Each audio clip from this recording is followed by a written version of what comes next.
Le 10 juillet 1940, à Vichy, où s'est installé le gouvernement français de la zone libre, l'Assemblée vote les pleins pouvoirs au maréchal Pétain, qui concentre désormais la puissance législative et exécutive.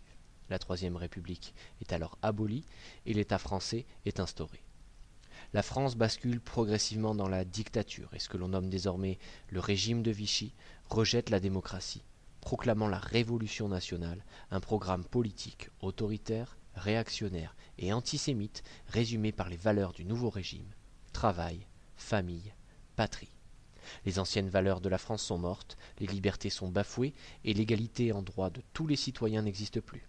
Les partis, les syndicats, les grèves sont interdits.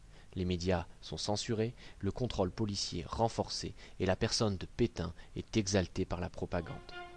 Maréchal, nous voilà, devant toi, le sauveur de la France.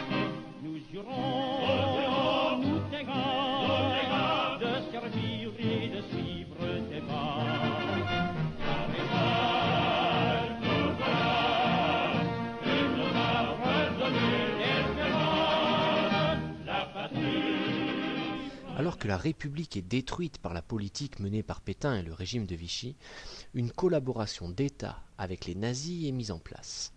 À partir de 1942, l'Allemagne envahit la zone sud et cette collaboration devient encore plus poussée. Les réquisitions par les troupes allemandes sont récurrentes et le service du travail obligatoire est institué.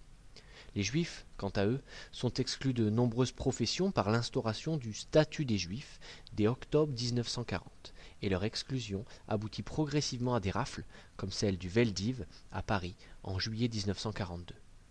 Arrêtés, ils sont ensuite livrés aux Allemands et déportés dans les camps de concentration et d'extermination. En permettant à la police, à la milice et à la Gestapo de pourchasser et d'organiser la déportation des Juifs, le régime de Vichy devient alors complice de la guerre d'anéantissement menée par les nazis.